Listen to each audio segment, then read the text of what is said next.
Hello dear students, I'm Dr. Chandrakala HD. In this video, I'll be teaching you the concept of congestion control and one of the congestion control approach, the open congestion control method.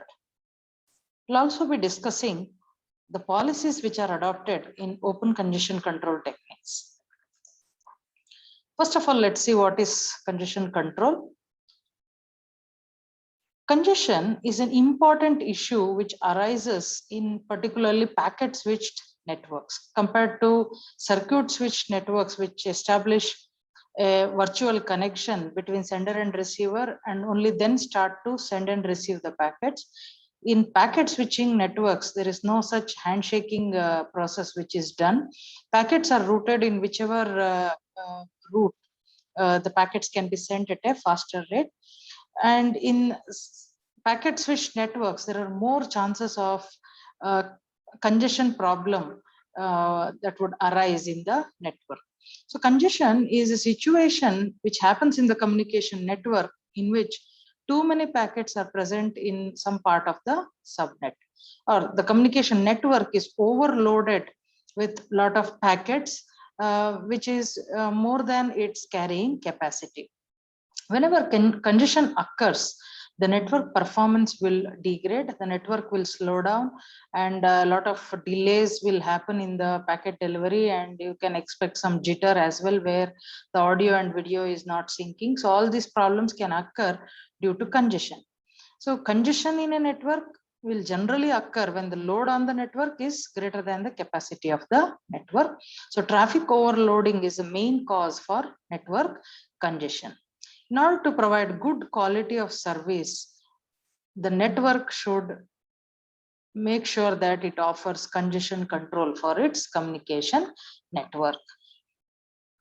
So this particular graph shows the concept of congestion very well.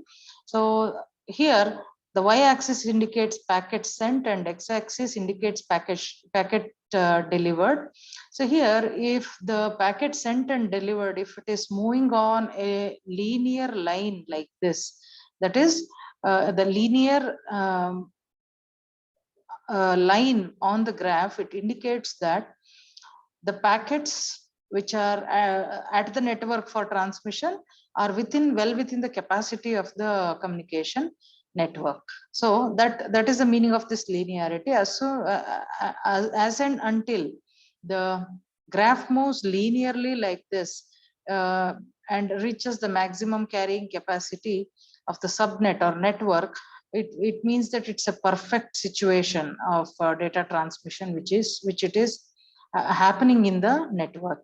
But whenever the packet sent on the network will increase drastically beyond the carrying and delivering capacity of the subnet, then the graph will taint a little bit, but some amount of congestion is acceptable.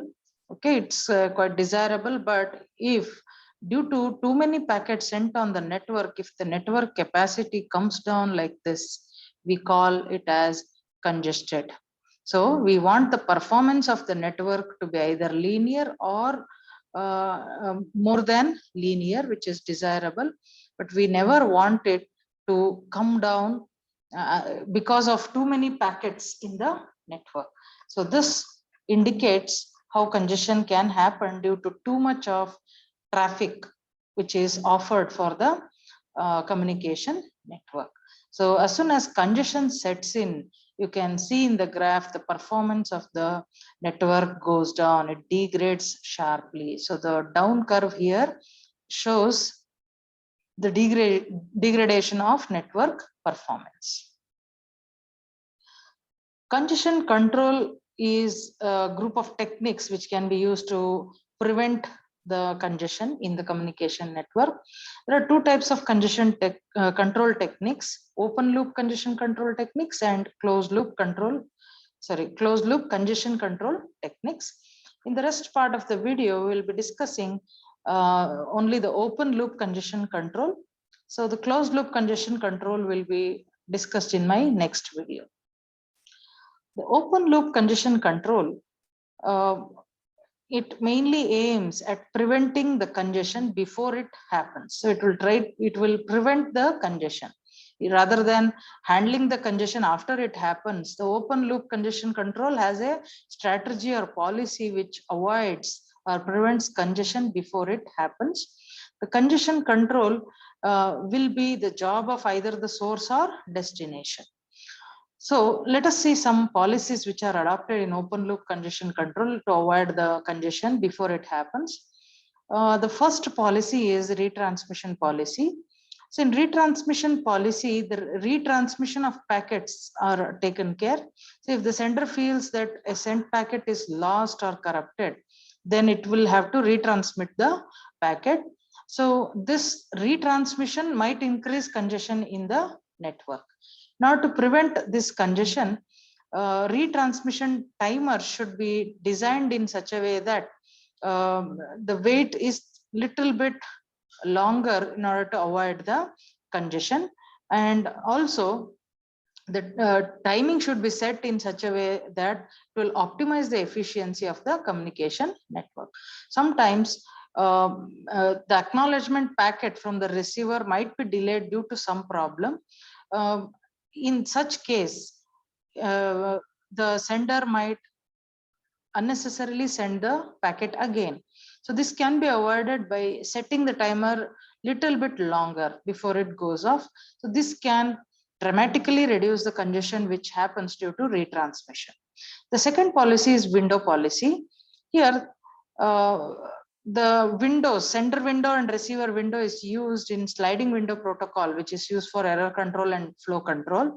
So here, the sender window indicates the number of packets which the sender can keep sending before expecting an acknowledgement from the receiver.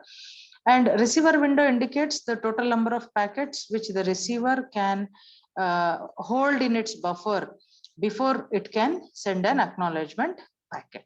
So particularly in go back in variant of the sliding window protocol, what happens is whenever a packet is received in a damaged state, the receiver will discard all the packets from the one which was received with damage and all the packets which were received before it sent a positive acknowledgement. So the sender has to go back in positions and resend all the packets, but actually many of those packets were received correctly at the receiver's end.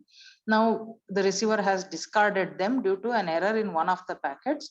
So in such a situation, the sender has to resend all many packets which were correctly received by the receiver, but they were discarded unnecessarily. So this duplication may also increase the congestion in the network. So a proper window policy should be set aside. So the window size should be made in such a way that too much of discarding of packets at the receiver end will not lead to congestion in the network. Next, the third policy is discarding policy. So again, this is something to do with sliding window protocols. So whenever a packet has to be discarded by any of the node, it should make sure that it will not lead to congestion. So only those packets which are corrupted and those packets which are less sensitive should be chosen for discarding either by the nodes or by the routers. So discarding of packets might occur in case of if flooding method is used for routing. So too many, a single packet will move in different paths and reach destination. So too many duplicate packets might arrive at the receiver and they have to be discarded. So those discarding policies, if they are fine-tuned little bit, unnecessary discarding of packets, if it is avoided, congestion can be prevented. The fourth policy is acknowledgement policy.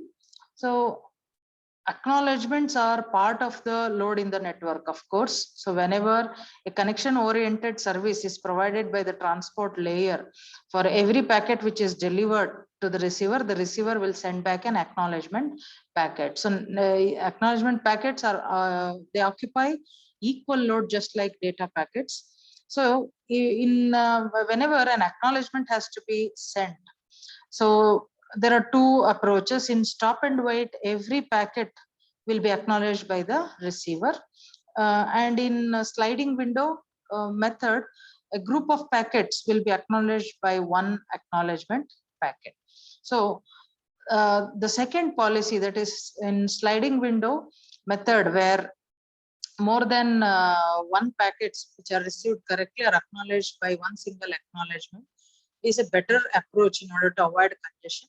Receiver should send acknowledgement for n packets at a time rather than sending acknowledgement for a single packet, which can also reduce the congestion in the network. So basically, congestion control means reducing the load on the network so that the performance doesn't leak.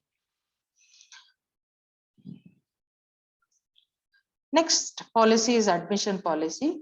In admission policy, the switches which are used in the network will they are the first indicators of the flow of packets into the network. So whenever the switches observe that the resource requirement of the network flow will be too much for a current flow of packets, then it should intimate the router. So whenever a request for network transmission comes to the switch, it has to examine how much resource requirement is there for this particular flow. So resources, the network bandwidth and the speed and size requirements. So it has to observe all these and make sure that it will not overload the network. So if it finds that this particular current flow is going to require too many resources, it can intimate the router, and the router can deny establishing the virtual network connection in order to prevent the further congestion. So this is called as admission policy. Before giving admission for a particular flow of packets, the switch should check the resource requirements. If it is well within the network capacity, it should allow the flow. Otherwise, it should intimate the router, so that router will deny establishing the virtual network connection, not to prevent further congestion of the network. So these are few policies which are adopted for congestion control in open loop congestion control techniques. Thank you.